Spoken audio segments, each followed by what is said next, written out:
हरियाणा और पंजाब का एक ऐसा कुख्यात गैंगस्टर जब वो बड़ा हुआ तो उसके घर वालों ने एक उसके लिए मेडिकल स्टोर की दुकान खुलवा दी, यही सोचकर कि बेटा इसी से गुजारा कर लेगा।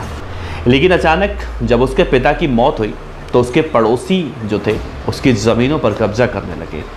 तो उस लड़के ने सोचा कि अब तो शराफत का ज़माना ही नहीं है और फिर जुर्म की दुनिया में उतर गया। ज़मीनों के विवाद में उसके ऊपर कई केस हुए तो उसने एक एसएचओ साहब की पिटाई कर दी और फिर उसके बाद उसका मेडिकल स्टोर भी बंद हो गया जो उसके पिता ने खुलवाया था। जेल से बाहर निकला तो हथियारों की तस्करी करने लगा और बाद में कई राज्यों में यूपी, हिमाचल, हरियाणा, पंजाब इसके खिलाफ केस दर्ज हो गया।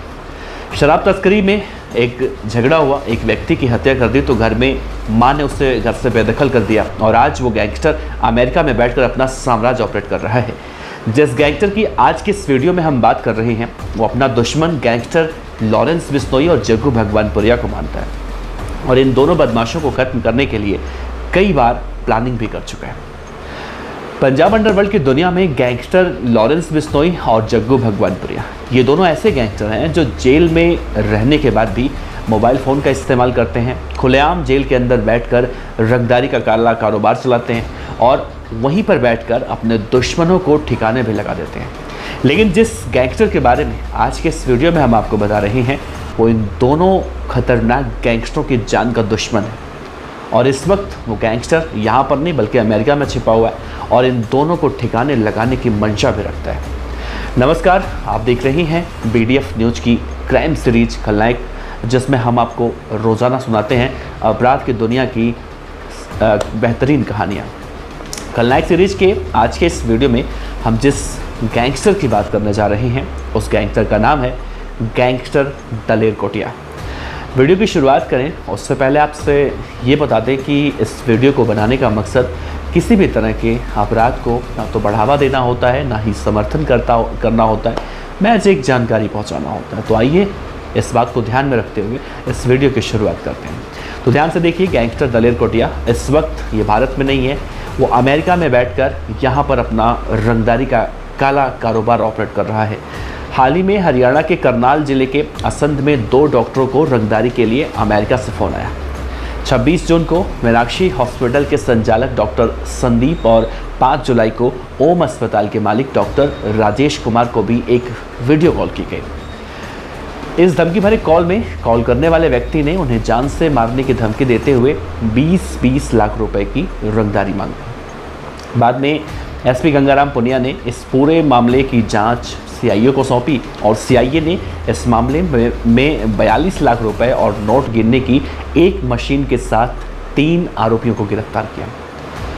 गैंगस्टर लॉरेंस बिश्नोई और जग्गू भगवानपुरिया से दलेर की दुश्मनी क्या है पहले ये बताते हैं। ये जानने से पहले ये भी जानना ज़रूरी है कि दलेर कोटिया के बारे में और भी क्या जानकारियाँ हैं। दरअसल पंजाब और हरियाणा के ऐसे बहुत सारे नौजवान हैं जिन्होंने किसी न किसी वजहों से अपराध का रास्ता चुना और आगे जाकर वो खतरनाक गैंगस्टर बन गए। दलेर कोटिया भी उन्हीं में से एक है। उस पर भी कहा जाता है कि 4 हत्याओं समेत डकैती, रंगदारी और अपहरण के करीब 1.5 दर्जन मुकदमे दर्ज हैं। हरियाणा के करनाल जिले की तहसील असंध में 18 मई 1997 को दलेर कोटिया का जन्म हुआ। उसके पिता का नाम था जरनैल सिंह, वो एक किसान थे।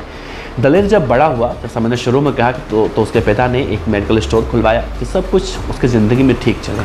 इसी दौरान उसके पिता जरनैल सिंह का देहांत हुआ तो पिता की मौत के बाद जब पड़ोसी उसकी ज़मीनों को दबाने की कोशिश करने लगे तो दलेर कोटिया को महसूस हुआ उस वक्त कि इस दुनिया में शराफत का ज़माना तो है ही नहीं। ज़मीन को लेकर दलेर के कुछ लोगों से आपसे झगड़े हुए और उसके खिलाफ कई आपराधिक मामले उस वक्त थाने में दर्ज करा दिए गए, जो कहा जाता है। बाद में दलेर पर एक एसएचओ की पिटाई करने का भी आरोप लगा था। उसने अपने एक सरदार दोस्त की पगड़ी उतरवाने के बाद उस पुलिस वाले की पिटाई कर दी थी। इस मामले में दलेर को जेल भी जाना पड़ा। उसके खिलाफ कई संगीन आपराधिक मुकदमे भी बनने लगे और फिर बाद में उसका मेडिकल स्टोर बंद हो गया। फिर दलेर कोटिया अवैध हथियार और शराब तस्करी का काला कारोबार करने लगा और इसी शराब के धंधे को लेकर 2 गैंग में झगड़ा हुआ और इस झगड़े में एक व्यक्ति की जान चली गई। अब गैंगस्टर दलेर कोटिया उस वक्त तो गैंगस्टर नहीं कह सकते, उसके खिलाफ हत्या का ये पहला मामला था और इसके बाद यूपी, हरियाणा, हिमाचल में 3 और हत्याओं में दलेर का नाम सामने आ गया। दलेर कोटिया जब अपराध के रास्ते पर चला और उसके वापस लौटने की कोई उम्मीद ही नहीं बची, तो उसकी माँ जो जिंदा थी उससे अपने पूरे रिश्ते ख़त्म कर लिए और उसे अपने चल अचल संपत्ति से बेदखल कर दिया। जब कोई नौजवान रास्ते से भटक कर अपराध का रास्ता चुनता है तो या तो खुद अपनी गैंग बना लेता है या फिर पहले से किसी गैंग में शामिल हो जाता है जो मौजूद हो। दलेर के साथ भी कुछ ऐसा हुआ। उसके एक रिश्तेदार ने शेरा खुब्बन गैंग के विकी गोंडर से उसे मिलवा दिया, उसकी मुलाकात हो गई। अब विकी गोंडर को तो आप जानते ही हैं, हमने इससे पहले भी कई बार कुख्यात गैंगस्टर विकी गोंडर की कहानी आपको बता रखी है, लेकिन इस वीडियो में थोड़ी सी जानकारी हम विकी गोंडर के बारे में भी आपसे साझा करते हैं। पंजाब के अपराध की दुनिया में आने से पहले विकी गोंडर भी एक बेहतरीन खिलाड़ी हुआ करता था और डिस्कस थ्रो में उसने नेशनल लेवल पर 3 गोल्ड और 2 रजत पदक हासिल किए थे। लेकिन बाद में विकी गोंडर ने भी अपराध का रास्ता ही चुना था और विकी गोंडर के ऊपर जैसा कि हमने पहले से ही वीडियो बनाई, हमने जिक्र किया, आप साफ तौर से आई बटन में हम वो वीडियो का लिंक दे देंगे, आप वहाँ जाकर देख सकते हैं। तो विकी गोंडर से मिलने के बाद दलेर ने भी शेरा खुब्बन गैंग का ज्वाइन कर लिया, हिस्सा बन गया। कहा जाता है कि जब गैंग बनती है तो गैंग वॉर भी होती है और ऐसा ही कुछ इस केस में भी देखने को मिला। विकी ने 21 जनवरी 2015 के दिन कुख्यात गैंगस्टर सुक्खा कहलोन की पुलिस कस्टडी में बहुत ही निर्मम तरीके से हत्या कर दी और ये हत्या आपसी गैंग वॉर का ही नतीजा था।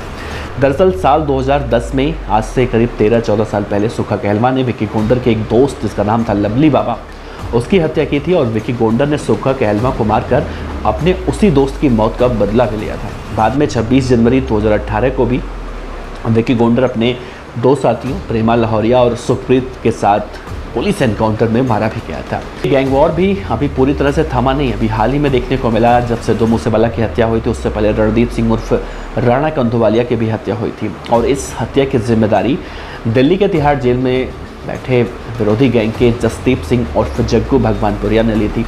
अब दलेर कोटिया ने अपने विरोधी गैंग के कुख्यात गैंगस्टर जग्गू भगवानपुरिया और उसके साथी लॉरेंस बिश्नोई को अपना जौनी दुश्मन मानने लगा। हालांकि दोनों अब दुश्मन बन चुके हैं और अब दलेर कोटिया इनकी जान लेना चाहता है। गैंगस्टर लॉरेंस बिश्नोई वही गैंगस्टर है जिसने सलमान खान, सिद्धू मूसेवाला जैसे तमाम वारदातों को अंजाम दिया और तब से लगातार वो सुर्खियों में है। खबर तो ये भी है कि दलेर कोटिया फ़िलहाल अमेरिका में रह रहा है।